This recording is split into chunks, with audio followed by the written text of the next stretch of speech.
Saludos cordiales, apreciados hermanos. Les deseo que la bendición de Dios descanse sobre todos ustedes a medida en que nosotros estudiamos o continuamos estos estudios que hemos iniciado bajo el título No temáis, manada pequeña. Hoy vamos a continuar con la parte 3 de este tema tan importante basado en Lucas capítulo 2 y el versículo 32. No temáis, manada pequeña, porque al Padre ha placido daros el reino. Podemos ver aquí que el Padre dará el reino a una manada pequeña, y esa ha sido la trayectoria que podemos observar.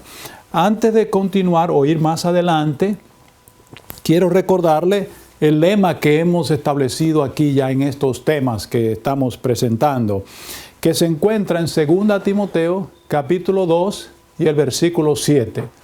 2 Timoteo 2:7, que dice: considera lo que digo y el Señor te dé entendimiento en todo. Debemos considerar todo esto que estamos presentando, escudriñarlo así como hacían los bereanos. ¿Para qué? Para que nadie nos engañe. Dice, y el Señor nos dé entendimiento, porque Él así lo ha prometido, que Él nos dará el entendimiento para todo. Esta tercera parte consta de una pregunta que yo sé que es de vital importancia para todos aquellos, sobre todo, que creen y viven el mensaje de los tres ángeles. ¿Qué debemos hacer cuando una iglesia cae en apostasía? ¿Cuál debe ser la actitud del creyente? ¿Debe quedarse allí o debe aferrarse a una organización? Eso lo vamos a cubrir en esta ocasión. Quiero, antes de nada, de compartir con ustedes del Conflicto de los Siglos, página 392. El Conflicto de los Siglos, página 392. Un pequeño párrafo aquí muy importante. Noten lo que dice.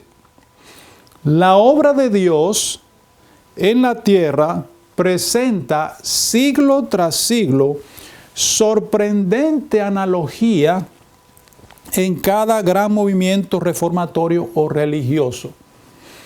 Los principios que rigen el trato de Dios con los hombres son siempre los mismos. Noten eso.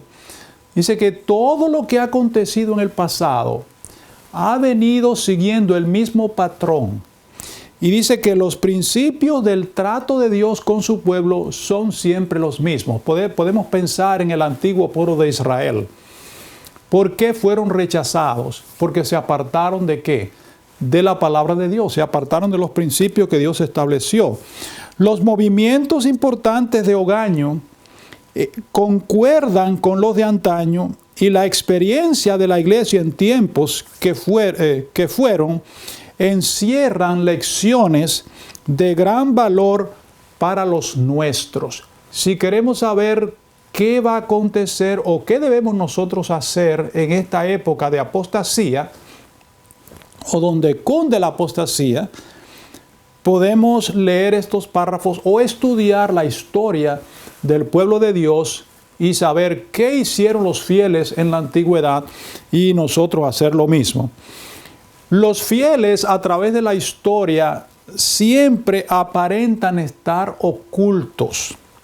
En tiempo de apostasía, sobre todo, podemos citar la experiencia de Elías en los días de Acab, el rey que dice que el pueblo de Israel se había ido detrás de la idolatría, y el Señor usó a Elías para enviar un mensaje de amonestación y de juicio sobre todo. Dice que no llovió por 3 años y medio. Pero dice la inspiración aquí que cuando Elías básicamente se vio un poco frustrado, dice: Señor, a tus profetas han muerto y tus altares han destruido, y yo he quedado solo y procuran matarme. Allí pues la fe del siervo de Dios también le falló. ¿Y qué sucedió? Mas Dios había reservado para sí un puñado de fieles. He dejado para mí 7,000 hombres o rodillas, como dice en la Biblia, que no han doblado la rodilla delante de Baal. O sea, los fieles a través de cuando hay apostasía aparentan que son ocultos, ni se ven. Y eso ocurrió también en los tiempos de Elías. Y también si podemos citar la experiencia de Jesús, cuando Jesús sacó sus 12 discípulos de aquella gran iglesia multitudinaria que comprendía toda una nación, esos 12 eran básicamente insignificantes, de manera que eran prácticamente ocultos, y posiblemente cuando Cristo dijo vuestra casa os es dejada desierta, nada se sintió, porque dice que los judíos siguieron haciendo sus servicios o sus ritos inútiles, dice la pluma inspirada. ¿Y qué sucede? Pero la palabra de Dios tiene las promesas para los fieles en todas partes, en todo aspecto de la historia.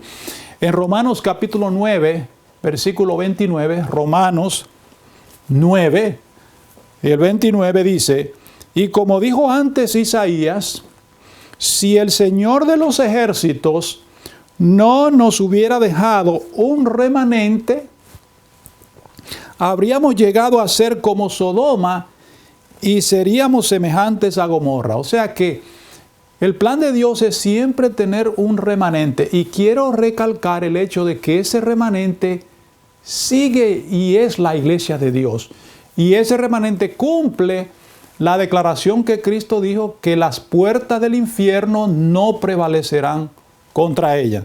O sea que dice que si el Señor de los ejércitos no nos hubiera dejado un remanente, hubiéramos sido como Sodoma y semejantes a Gomorra. Quiere decir que cuando una iglesia se corrompe o introduce las prácticas del mundo o se torna igual a Sodoma y Gomorra, entonces es una evidencia de ¿qué? De que hay un remanente fiel que tiene que salir.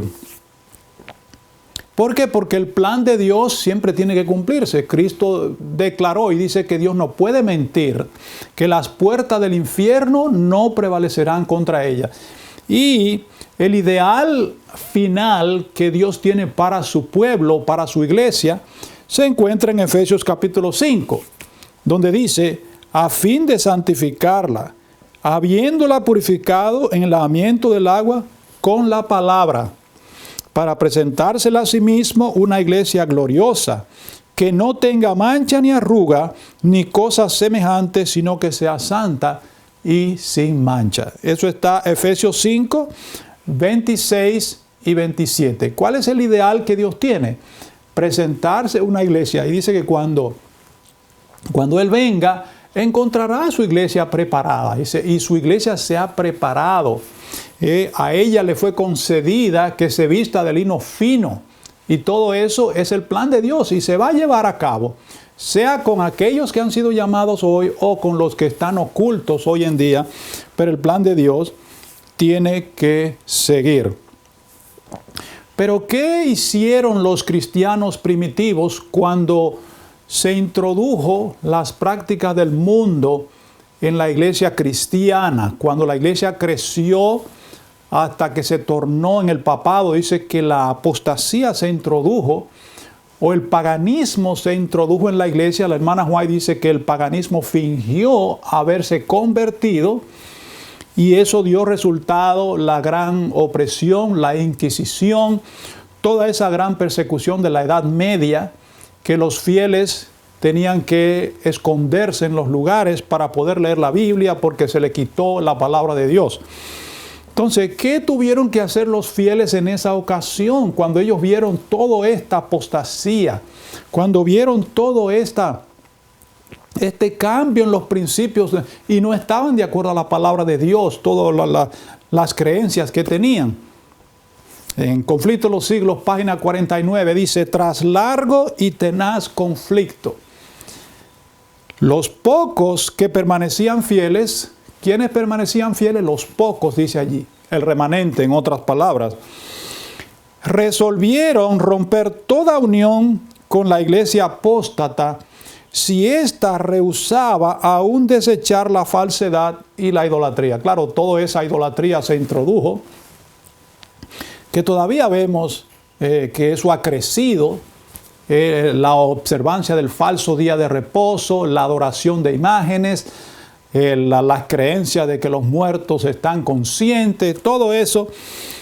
Ellos fueron combatidos, como dice aquí, tras largo y tenaz conflicto. No fue fácil, porque los fieles no pueden mantenerse callados, no pueden callar la verdad. Tienen que decirla. Si callan, se hacen cómplices también ellos. Por eso dice que resolvieron romper toda unión con la iglesia apóstata si ésta rehusaba aún desechar la falsedad y la idolatría. Y es que vieron, noten la segunda parte, que dicho rompimiento era de todo punto necesario si querían obedecer. ¿Cómo es eso? Si querían obedecer la palabra de Dios. Era necesario un rompimiento.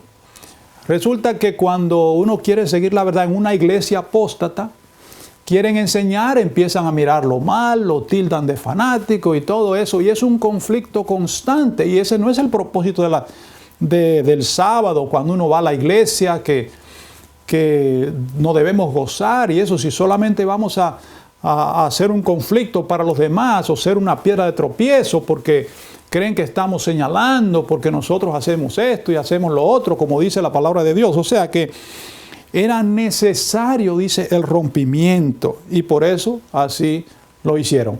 Ahora, todos estos fieles, luego que ellos rompieron, el conflicto de los siglos sigue diciendo que ellos fueron acusados de herejía y de separarse de la iglesia establecida. Ellos se separaron de aquella corporación y ellos fueron acusados durante la reforma del siglo XVI. Lutero, Calvino, Zwinglio y otros fueron continuamente acusados por los romanistas de herejía y voluntaria separación de la verdadera iglesia. Eso está en el Conflicto de los Siglos, página 55. Pero qué interesante que la pluma inspirada nos dice en realidad quién se separó de quién. Dice, pero estos cargos o las acusaciones que le hacían de que ellos eran herejes y que se habían separado de la verdad o de la iglesia establecida, dice, estos cargos recaen más bien sobre ellos mismos, sobre la mayoría. ¿Por qué? Ellos son los que arriaron la bandera de Cristo y se apartaron de la fe que ha sido una vez dada a los santos. O sea, ¿quién se separa de quién? Es la pregunta que tenemos que tener en claro. Aquellos que se apartan de la palabra de Dios, ellos se han apartado de ser la iglesia de Dios. Aquellos que permanecen fieles sin importar a qué organismo o a qué nómina pertenezcan, si tienen la palabra de Dios, cumplen con el dictado de Dios que dice que las puertas del infierno no prevalecerán contra ella y a ti daré las llaves. Recuerden que en el tema anterior explicamos que las llaves del reino de los cielos son las palabras de Cristo. Y todo aquel que permanezca en su palabra será verdaderamente discípulo de Cristo. La prueba que cada uno de nosotros, especialmente en esta última generación, nos toca enfrentar es precisamente eso. ¿Cómo conocer cuando una iglesia está en apostasía? ¿Cuándo tenemos que separarnos y dónde debemos ir? En Joya de los Testimonios, tomo 2, página 31, dice aquí la pluma inspirada, el permanecer de pie en defensa de la verdad y la justicia, cuando la mayoría nos abandone, y ahí está otra vez, la mayoría siempre se va en apostasía. Dice que cuando la mayoría nos abandone, el pelear las batallas del Señor, cuando los campeones sean pocos, esta será nuestra prueba. Entonces aquí podemos ver también claramente que los campeones son siempre la minoría, son pocos. Es difícil de identificar muchas veces, pueden parecer ocultos, le pasó en el caso de Elías, el caso de Cristo con sus discípulos, también si nos remontamos más antiguamente, En el tiempo de Babilonia, Daniel y sus compañeros eran una gran minoría.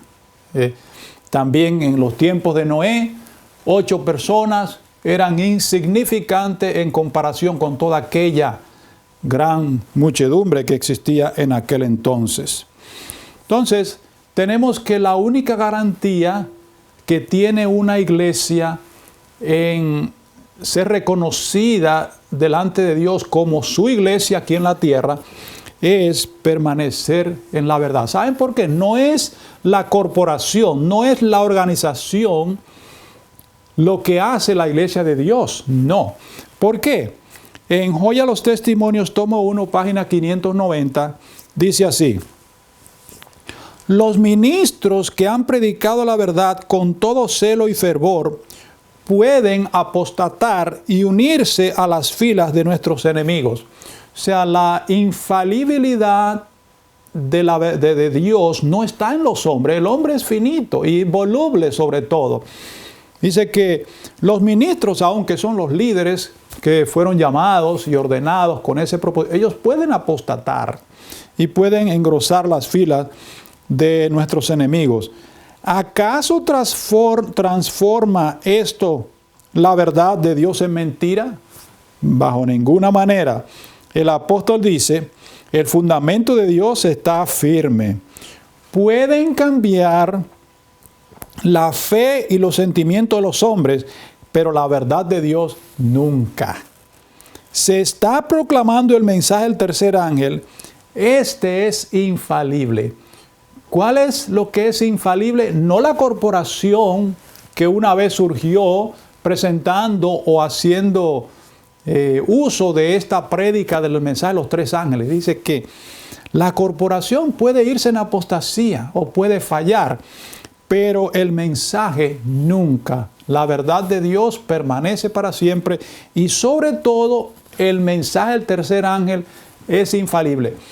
Este mensaje ha de ser el que ha de culminar la historia de la humanidad.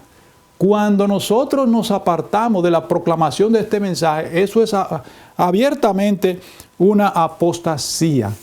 Y es evidente a través de toda la historia que los fieles han sido los que han mantenido la verdad de Dios a través del tiempo. Y no hay tal cosa como algunos profesos cristianos dicen que no, nosotros somos los originales, los que fuimos, el mismo argumento que se le presentó a Jesús, cuando dice, nosotros somos los hijos de Abraham, nosotros no somos hijos de fornicación. Y Cristo le dijo, si ustedes fueran hijos de Abraham, ¿qué hicieran? Las obras de Abraham, vivieran de acuerdo a los principios que Dios le estableció a Abraham. Y así mismo también se aplica a nosotros. La sucesión apostólica que reclaman los católicos o que tienen, ellos piensan que el Papa o el Obispo es aquel sucesor del apóstol Pedro. Ustedes estarán familiarizados con esa expresión. Pero el deseado de todas las gentes, página 432, dice, este principio se aplica con igual propiedad a una cuestión que ha agitado por mucho tiempo al mundo cristiano. ¿Cuál es esta cuestión que ha agitado por mucho tiempo al mundo cristiano? Dice, la cuestión de la sucesión apostólica. La descendencia de Abraham no se probaba por el nombre o el linaje, y ahí está el asunto. No se prueba por el nombre o el linaje, aún tú pudiendo probar que tú eres de los originales de la fe o originales adventistas, que eres aún bisnieto de la hermana White o de los pioneros, tú puedes demostrar.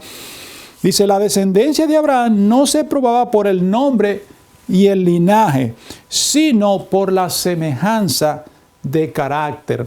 La sucesión apostólica tampoco descansa en la transmisión de la autoridad eclesiástica, sino en la relación espiritual. Entonces ahí está claro. En la relación espiritual, una vida movida por el espíritu de los apóstoles, el creer y enseñar las verdades que ellos enseñaron. Esta es la verdadera evidencia de la sucesión apostólica. Es lo que constituye a los hombres sucesores de los primeros maestros del Evangelio. Aquí la hermana White está declarando que no existe tal cosa de una iglesia infalible. Es decir, no, que esta iglesia nunca va a caer. No, los hombres sí pueden caer. Los hombres cambian, sus emociones varían y todo eso, pero la verdad de Dios nunca. Lo que hace a una iglesia infalible es permanecer en ¿qué? Como dice aquí, una vida movida por el Espíritu de los apóstoles. Díganme ustedes, ¿el Espíritu de los apóstoles se ve actualmente en la iglesia grande? Tristemente no. El creer y enseñar las verdades que ellos enseñaron, aún las enseñanzas han sido cambiadas. ¿Por qué? Porque se introducen personas del mundo o de otras denominaciones como maestros en las universidades. Y aquello es un grave error porque se introducen esas falsas creencias. Y hoy en día, pues, la nueva teología pues, se ha introducido en la iglesia grande.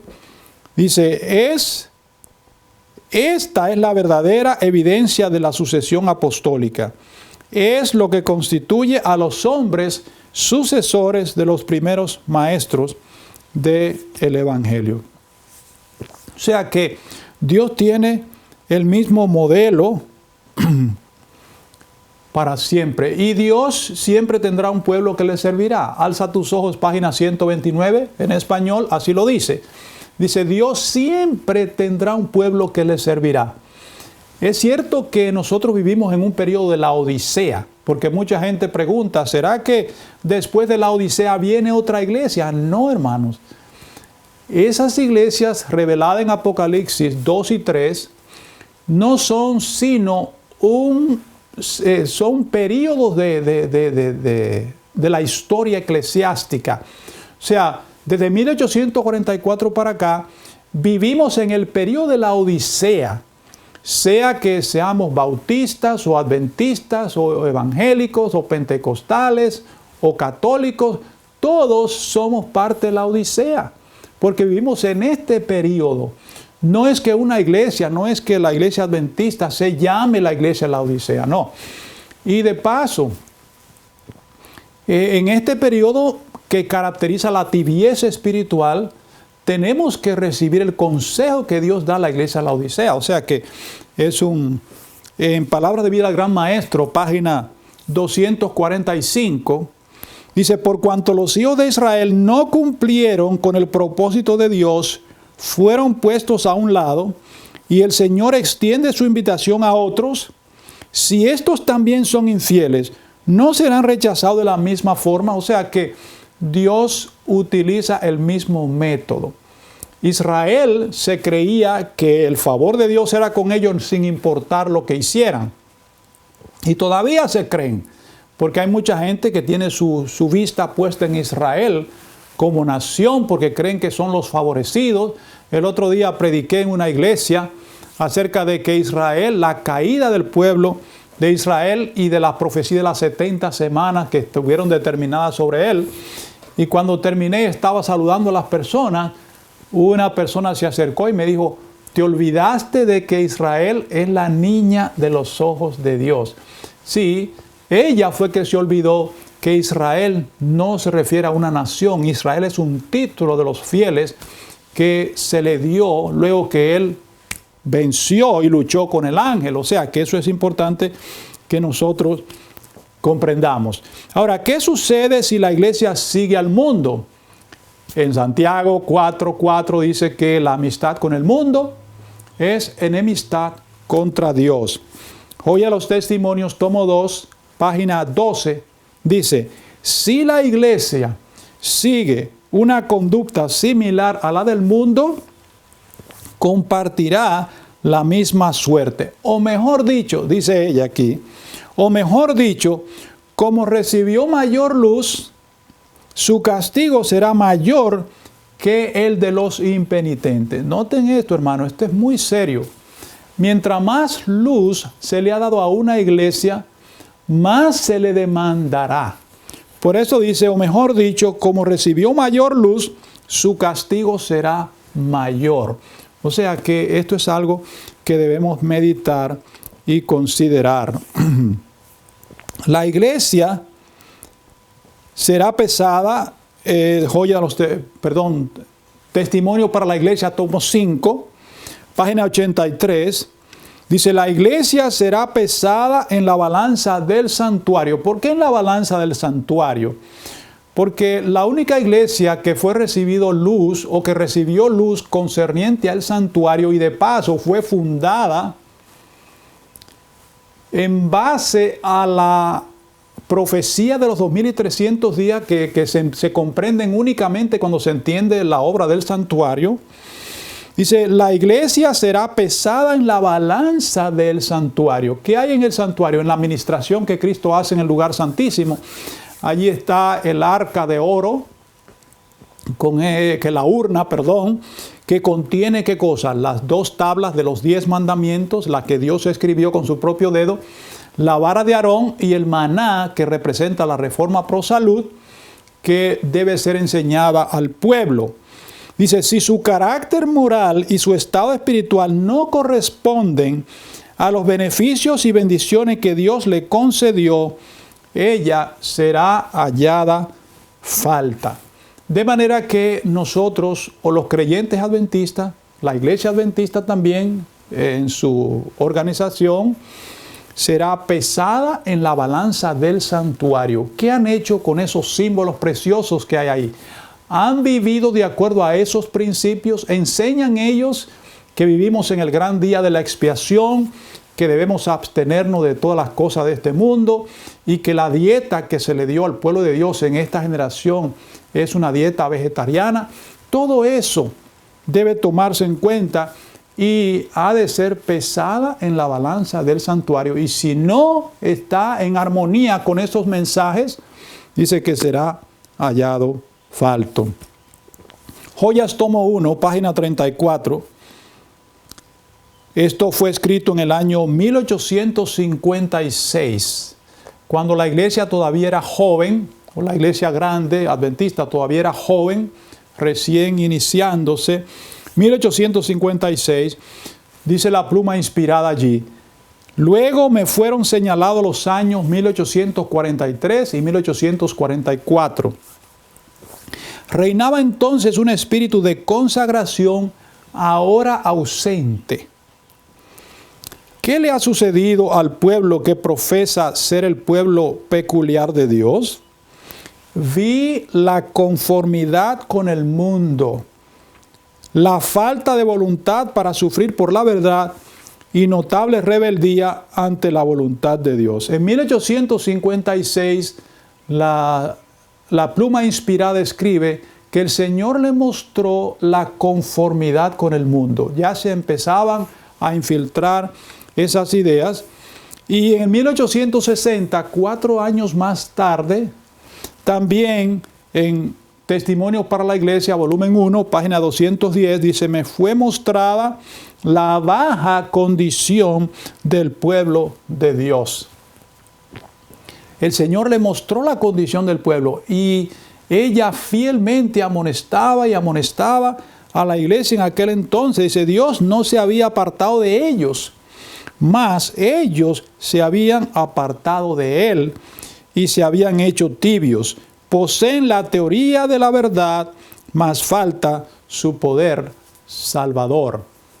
Qué curioso, 1860 dice la inspiración que ya la iglesia se había apartado. Los principios del mundo regían en sus medios y aquello era un motivo de alarma. En 1882, luego, más adelante, el pueblo al cual Dios ha confiado las verdades sagradas, solemnes y escrutadoras para este tiempo, está durmiendo en su puesto. Dice por sus acciones, tenemos la verdad, somos ricos y estamos enriquecidos y no tenemos necesidad de ninguna cosa. Mientras que el testigo fiel declara, ¿qué declara? Y no conoces que tú eres un cuitado y miserable, pobre, ciego y desnudo. Joya de los Testimonios, tomo 2, página 14. Dice que la iglesia estaba confundida, creyéndose estar en un aspecto de privilegio. No conoce, dice que eres un cuitado, miserable, pobre, ciego y desnudo. ¿Por qué? Porque el mundo se estaba introduciendo en la iglesia y nadie parecía estar alarmado. Solo la sierva del Señor, la hermana White, y en Testimonio para Ministros, página 269, nos dice qué sucede cuando se introduce el mundo en la iglesia. Dice, el mundo no debe introducirse en la iglesia y casarse con la iglesia, formando un vínculo de unidad. Por este medio, si eso sucede, por este medio, la iglesia llegará ciertamente a corromperse y, como se declara en el Apocalipsis, será albergue de todas aves sucias y aborrecibles. ¿Qué sucede? No es que la salvación no se deba llevar al mundo, pero el mundo no debe introducirse en la iglesia y permitir que sus prácticas sean las que rijan. Y tristemente esa es la condición cuando usted ve la apostasía en la música, la apostasía en la forma de vestir, en la forma de actuar, en los mismos sermones que se presentan allí, porque lo que hay es básicamente una imitación de las iglesias populares para llamar la atención, cuando ese no es el propósito que Dios ha establecido. Dice que si el mundo se introduce en la iglesia, será albergue de todas aves sucias y aborrecibles, como dice en Apocalipsis capítulo 18. Entonces, el Señor vio necesario una separación. Esa separación fue revelada en Joyas también, tomo 2, página 13.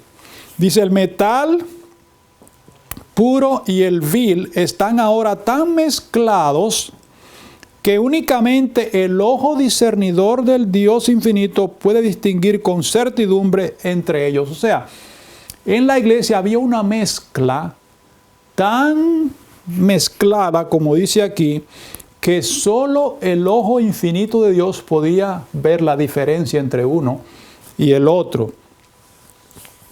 Dice, pero el imán moral de la santidad y la verdad atraerá y reunirá el metal puro, mientras que rechazará el vil y falsificado. Aquí esto es una declaración muy solemne. Es que va a haber una separación, dice aquí. Dice, la verdad atraerá y reunirá el metal puro, mientras que rechazará el vil. Y eso ocurrió en algo que le llaman el zarandeo. Hay todo un capítulo del espíritu de profecía donde el Señor se dignó en revelar a su sierva el zarandeo que había de acontecer muy pronto. Primeros Escritos, página 270, ustedes pueden leer todo el capítulo y analícenlo cuidadosamente para que el Señor le dé entendimiento.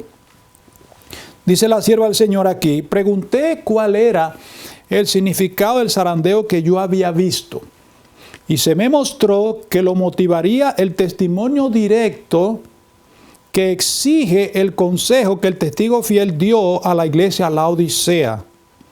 Moverá este consejo el corazón de quien lo reciba y le inducirá a exaltar el estandarte y a difundir la recta verdad.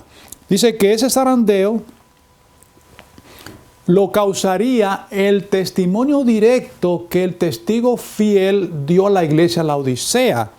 Y aquellos que lo reciban, dice, yo te amonesto que de mí compres oro afinado en fuego, para que no se descubra la vergüenza de tu desnudez y todo. El mensaje de Apocalipsis capítulo 3, ahí está. Y dice que moverá este consejo el corazón de quien lo reciba y le inducirá a levantar el estandarte. Dice que aquellos que reciban ese testimonio directo van a consagrarse y van a buscar a Dios de todo corazón.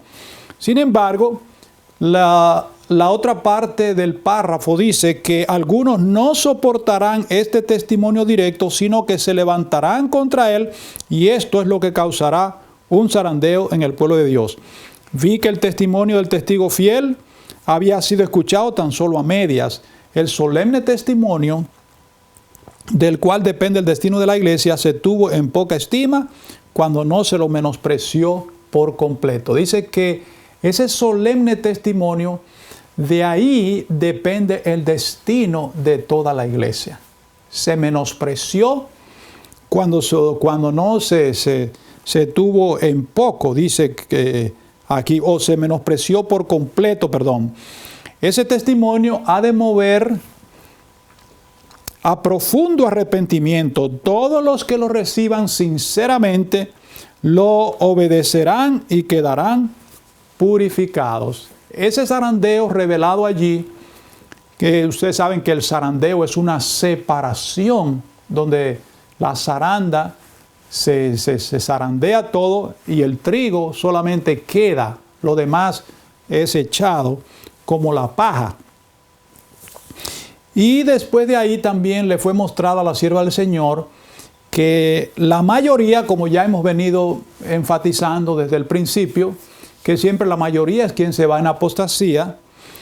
Entonces, le fue mostrada otra revelación importante de que una clase numerosa abandonaba su posición en la verdad y ellos han seguido. También hay otro testimonio que dice que hubo dice que un poder sobrenatural, allá me vino a la mente, un poder sobrenatural cortó el cable que anclaba a la iglesia a la roca eterna y que se fueron a la mar sin mapa ni compás. Eso está revelado en la Review and Herald. Pueden buscarlo si gustan. Dice que un poder sobrenatural, voy a repetirlo, cortó el cable que los anclaba a la roca eterna y que se fueron a la mar sin mapa ni compás. Por eso es algo muy peligroso. Entonces, en Conflicto de los Siglos, página 608, Conflicto de los Siglos 608, dice: conforme vaya acercándose la tempestad, una clase numerosa que profesaron creer en el mensaje del tercer ángel, pero que no fueron santificados por la obediencia a la verdad, abandonarán su posición y se aliarán a las filas de la oposición. Vamos a explicar esto. La tempestad de la cual habla aquí el conflicto de los siglos se refiere al surgimiento de la gran prueba, que es la ley dominical o el decreto dominical, el surgimiento de la imagen de la bestia. Pero esta separación no ocurre allí, sino, dice, conforme vaya acercándose la tempestad, ahora o en un momento señalado antes de que venga la tempestad, dice que ocurre esta separación de ¿quién? Dice, una clase numerosa que profesaron creer en el mensaje del tercer ángel. Ahí está. ¿Quiénes son los que profesan creer en el mensaje de los tres ángeles? Es la iglesia adventista. Ningún otro pueblo hasta ahora profesa creer en estos mensajes de Apocalipsis 14. Son ellos. Dice, pero que no fueron santificados por la obediencia a la verdad, abandonarán su posición y se aliarán a las filas de la oposición.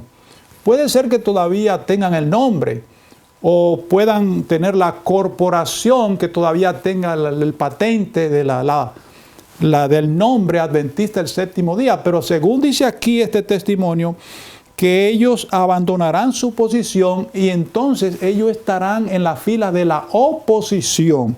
Sigue diciendo, ¿por qué nosotros nos atrevemos a aplicarlo de esa manera? Porque noten lo que dice la segunda parte. Dice, uniéndose con el mundo y participando de su espíritu. Dígame si eso no ocurre entonces allí.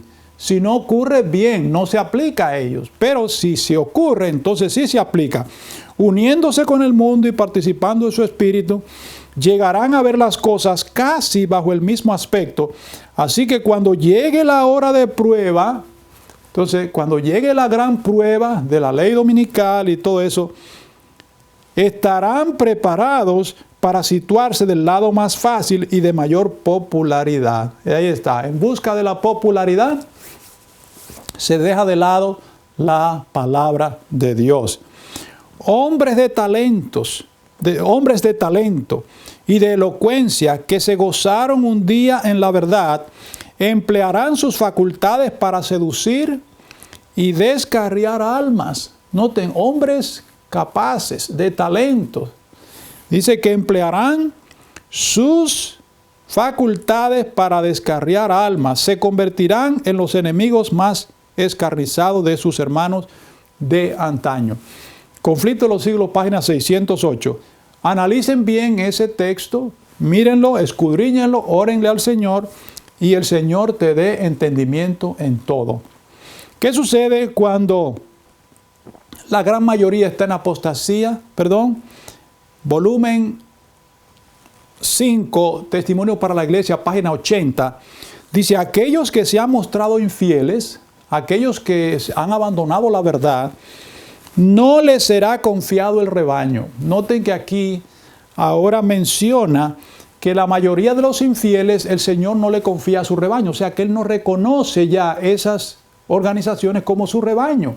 Hay otros que son reconocidos como su rebaño, porque dice, aquellos que se han mostrado infieles, no les será confiado el rebaño. En la última y solemne obra estarán empeñados pocos grandes hombres. ¿Cómo es eso? Pocos hombres de talento, de elocuencia, pocos grandes hombres. El Señor tiene siervos fieles que en el tiempo de la sacudidura y de las pruebas se manifestarán. Y Dios tiene esos hombres fieles. Y pienso que hay muchos fieles todavía en todas partes. Hay siervos preciosos que ahora están ocultos y que no han doblado las rodillas ante Baal. Eso está en Testimonio, volumen 5, página 80. Y también hay otra triste declaración aquí que quiero compartir con ustedes, que se encuentra en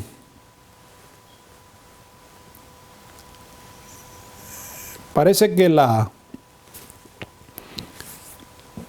por alguna razón la cita, la referencia aquí, pues parece que se me quedó, pero note, ustedes lo van a encontrar. Me fue presentado un grupo de personas, y ustedes a lo mejor lo habrán leído, pero si lo buscan ahí en el espíritu de profecía lo van a encontrar.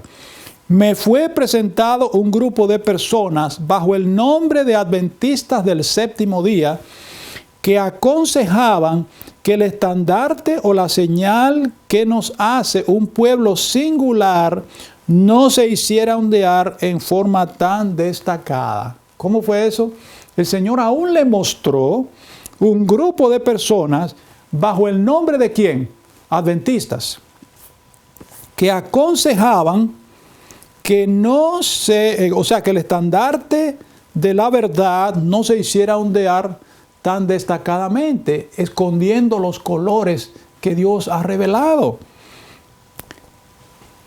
¿Por qué? Como razón de esto sostenían que no era la mejor política para asegurar el éxito de nuestras instituciones.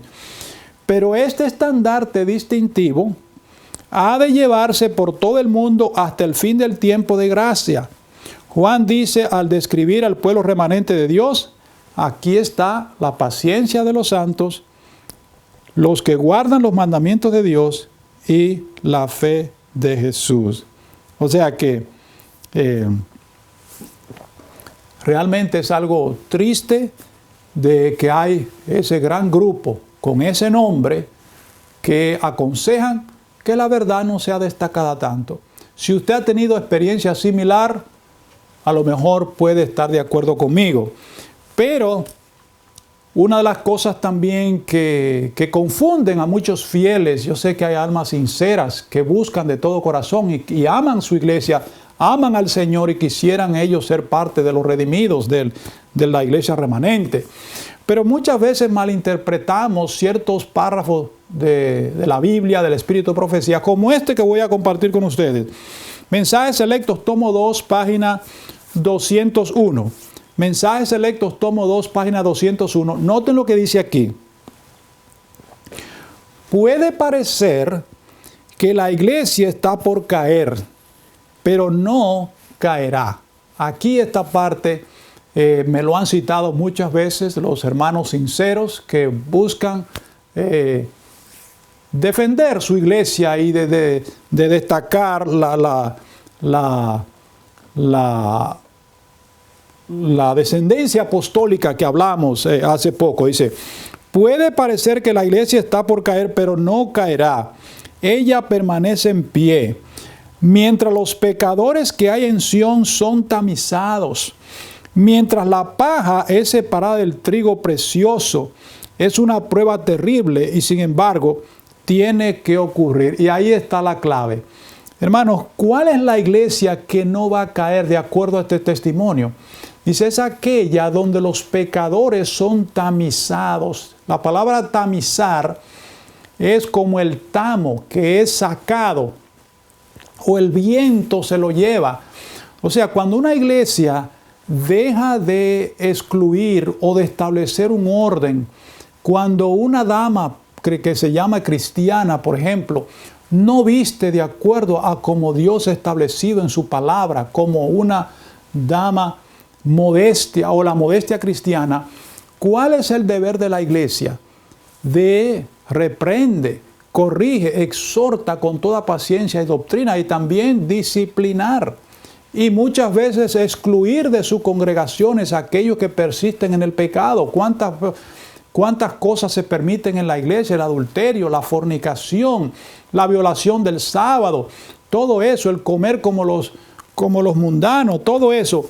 Esa iglesia que no hace eso, no es la que dice aquí que permanece. No, la otra ya cayó.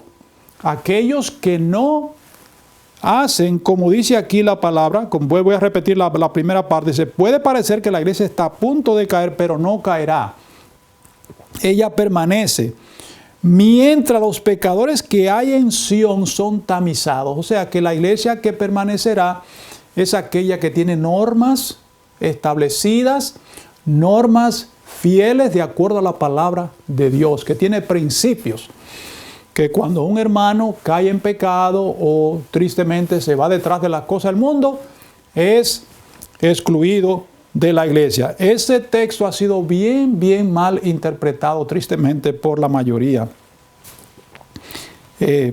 Pero hay muchos fieles en la iglesia adventista, hay muchas almas sinceras que buscan de todo corazón, no conocen la verdad a fondo, ellos están en investigación y a su debido tiempo ellos también van a salir. En Primeros Escritos, página 261, dice la inspiración, vi que Dios tiene hijos sinceros entre los adventistas nominales y las iglesias caídas. Nominales, dice ella aquí, porque solo son de nombre. Adventistas nominales, aquel que solo es de nombre, que está afiliado a la corporación, pero que no cree el mensaje adventista, que no vive la vida de un adventista, porque la vida de un adventista es un espectáculo para el mundo. Tiene que ser vegetariano, tiene que vestir como un cristiano, tiene que comportarse como un cristiano, vivir los principios del cristianismo. Eso es un verdadero adventista. Pero Dios tiene hijos sinceros también entre los adventistas nominales, según dice aquí. Y antes que sean derramadas las plagas, los ministros y la gente serán invitados a salir de esas iglesias y recibirán gustosamente la verdad. Satanás lo sabe, y antes que se dé el fuerte pregón del tercer ángel, despierta excitación en aquellas organizaciones religiosas, a fin de que los que rechazaron la verdad piensen que Dios todavía les acompaña. Qué triste caso eso. Satanás espera engañar a los sinceros e inducirlos a creer que Dios sigue obrando en favor de esas iglesias, pero la luz resplandecerá y todos los que tengan corazón sincero dejarán a las iglesias caídas y se decidirán por el residuo. O sea que Dios tiene hijos fieles no solamente en la iglesia adventista, sino en las iglesias populares también. Quisiera terminar este segmento también compartiendo este testimonio que fue revelado a la sierva del Señor en Primeros Escritos, página 258. Primeros Escritos 258 dice: vi que una compañía se mantenía de pie, bien guardada y firme, negando su apoyo a aquellos que querían trastornar la fe establecida del cuerpo. Dios miraba con aprobación a esa compañía. Me fueron mostrados 3 escalones: los mensajes del primero, segundo y tercer ángel. Dijo mi ángel acompañante: ay de aquel que mueva un bloque o una clavija de estos mensajes. La verdadera comprensión de estos mensajes es de importancia vital. El destino de las almas depende de la manera en que son recibidos.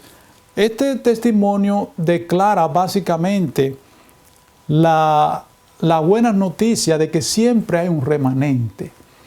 Entonces dice que esa pequeña compañía, de pie y bien guardada, organizada bajo el principio que Cristo estableció, porque su misión todavía su misión es llevar el mensaje a todas partes de la tierra, el mismo mensaje.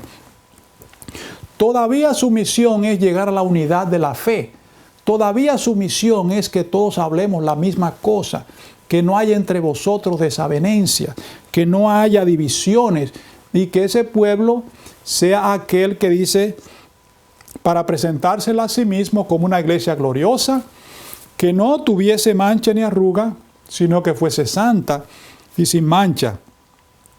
Dice, esa compañía está anclada en 3 escalones. Así como Noé predicaba que el mundo había de destruirse y que solamente en el arca había de haber salvación, así también esa iglesia está fundada en el primero, segundo y tercer ángel, y lo han de proclamar, sobre todo el tercer ángel, que revela el sello de Dios. Algunos malinterpretan las escrituras o ciertos párrafos, lo que concierne al pueblo remanente o a la iglesia que no ha de caer. Y sobre todo Mensajes Selectos, tomo 2, página 201, dice: puede parecer que la iglesia está por caer, pero no caerá. Ella permanece en pie, mientras los pecadores que hay en Sión son tamizados, mientras la paja es separada del trigo precioso. Es una prueba terrible y sin embargo tiene que ocurrir. Este texto no se refiere a la iglesia popular que permite el pecado o la violación abierta a los principios de Dios en su medio. No. Esta iglesia que nunca caerá, que puede parecer que va a caer, es aquella que tiene principios. Es aquella que tiene reglas, normas establecidas basadas en la palabra de Dios, en un escrito está, y que cuando el pecado se desarrolla o el pecado se manifiesta, inmediatamente es tamizado, dice aquí. Aquí se usa la palabra tamizado. ¿Por qué? Porque es como el tamo que se lo lleva el viento, que lo saca, lo avienta, en otras palabras. De manera que no nos confundamos en esta expresión o en este testimonio, porque la iglesia que no caerá es aquella que está anclada en los principios de la palabra de Dios, que tiene reglas y normas y que lleva la disciplina del cielo en su medio. Sin embargo, tenemos que entender que hay muchos fieles todavía en esas iglesias populares. Hay mucha gente que no ha conocido la verdad. Hay muchos que todavía nunca le ha llegado el conocimiento del llamado que Dios tiene para ellos. Y en Primeros Escritos, página 261, dice: vi que Dios tiene hijos sinceros entre los adventistas nominales y las iglesias caídas. ¿Quiénes son hijos de quién? De Dios. Que eso también va de acuerdo a lo que dijo el Señor Jesús en Juan capítulo 10, versículo 16. También tengo otras ovejas que no son de este redil. A ellas también me conviene traer, y habrá un solo pastor y un solo rebaño. Entonces dice que la hermana White vio que Dios tenía hijos sinceros entre los adventistas nominales, o sea, solo adventistas de nombre, y en las iglesias caídas, y antes que sean derramadas las plagas, los ministros y la gente serán invitados a salir de esas iglesias y recibirán gustosamente la verdad. Satanás lo sabe, y antes que se dé el fuerte pregón del tercer ángel, despierta excitación en aquellas organizaciones religiosas a fin de que los que rechazaron la verdad piensen que Dios los acompaña. Y Satanás espera engañar a los sinceros e inducirlos a creer que Dios sigue obrando en favor de esas iglesias. Pero la luz resplandecerá y todos los que tengan corazón sincero dejarán a esas iglesias caídas y se unirán o se decidirán por el residuo. O sea, Dios tiene un residuo que nunca ha bajado las normas, nunca ha bajado la guardia, sino que es un pueblo que se ha mantenido en los principios de Dios. Claro, ahí también hay trigo y hay cizaña, pero la iglesia en sí ha mantenido la palabra de Dios como su regla de vida y los principios del Evangelio. Hay un mensaje, aquí está. Hay un mensaje que el Señor le dio a la iglesia adventista en el año 1913. El año 1913 es el preámbulo de lo que ocurrió en el 1914. En el 14 estalló la Primera Guerra Mundial y que allí, tristemente, los hermanos adventistas otorgaron permiso a sus miembros para enlistarse en el ejército como combatientes, porque ellos consideraban que debían defender sus patrias y deberían defenderse los enemigos. Un grupo de hermanos comprendió que eso era una violación al sexto mandamiento, que claramente dice: no matarás. Aquello fue factor de que hubiera una separación que a lo mejor en otra ocasión, si ustedes se acercan a nosotros, le podemos explicar con lujo de detalle todo ese evento. Pero solo quiero compartir con ustedes aquí el mensaje que Dios mandó a la iglesia adventista en el año 1913, un año antes de que estallara la Primera Guerra Mundial. Testimonio para Ministros, páginas 523 y 524 dice: será bueno que consideremos lo que pronto ha de ocurrir sobre la tierra. Se necesitan ahora hombres de clara comprensión. Dios pide a aquellos que están deseosos de ser dirigidos por el Espíritu Santo que sean los primeros en una obra de reforma completa. Veo una crisis delante de nosotros y el Señor pide que sus obreros se coloquen en línea.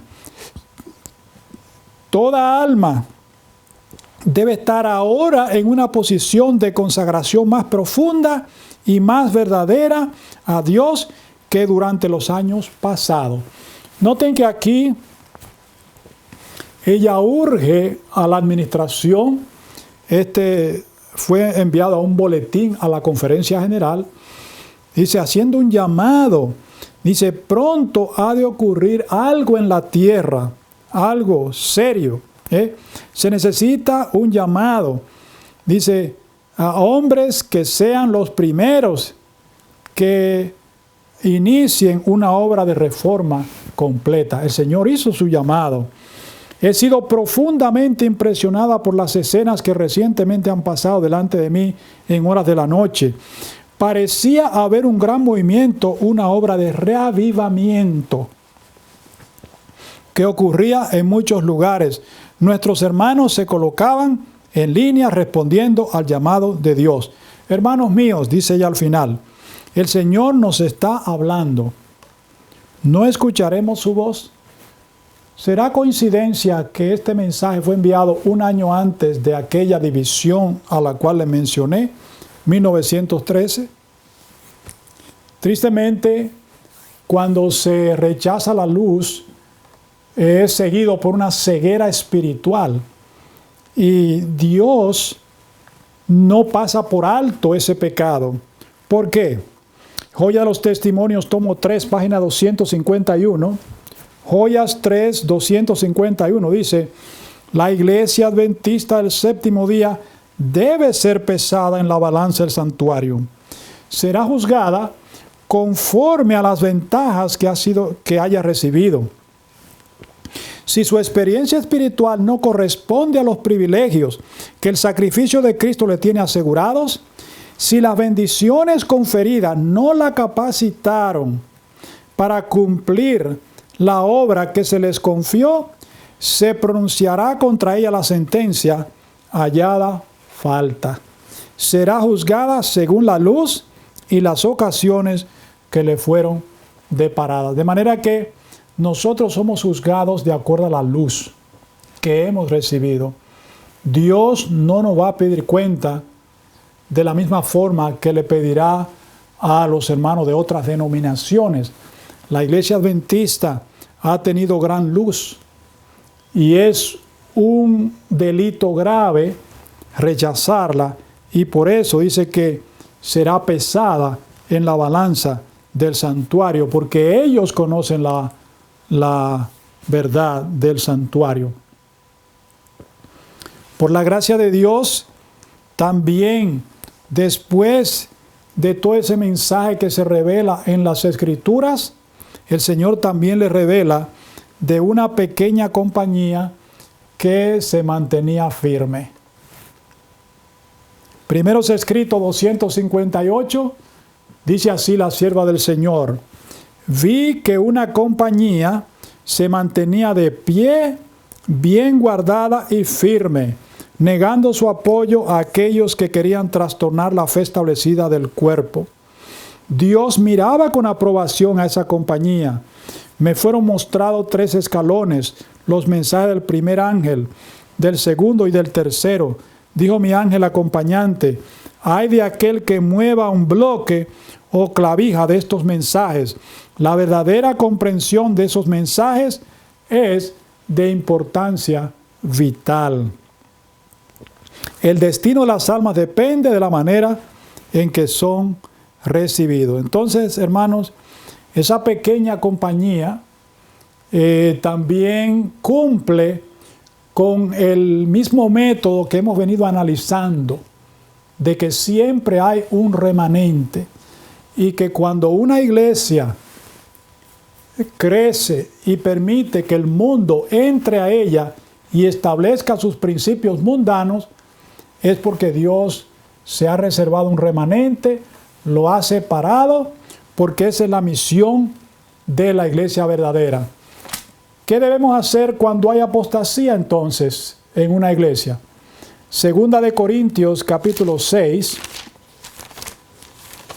los versículos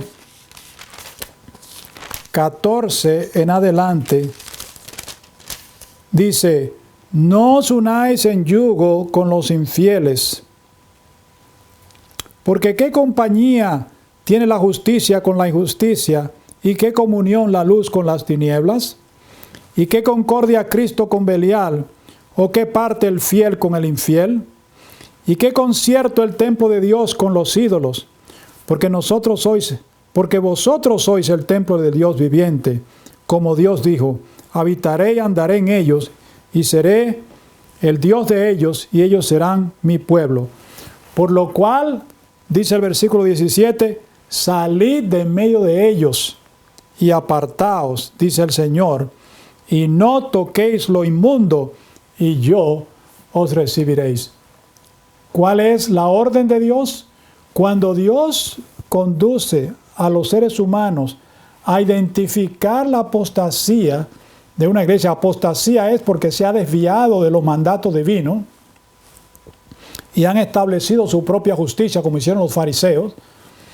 Dice, la orden es salir de en medio de ellos y apartados, dice el Señor, y unirse a esa pequeña compañía que también debe poseer las mismas características que Cristo estableció en su iglesia primitiva.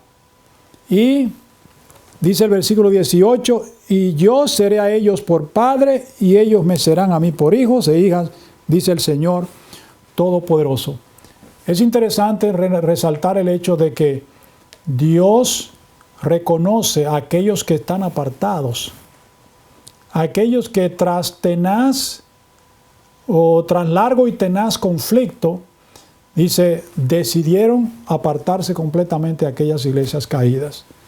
Que Dios te ayude, apreciado amigo, hermano, que como dice el apóstol Pablo a Timoteo, considera lo que te digo y el Señor te dé entendimiento en todo y así poder identificar al verdadero remanente, a aquellos que llevan las características del cielo, que dice que guardan los mandamientos de Dios y tienen el testimonio de Jesucristo. Que Dios te ayude, apreciado hermano, y que te bendiga ricamente, es mi deseo y oración. Amén.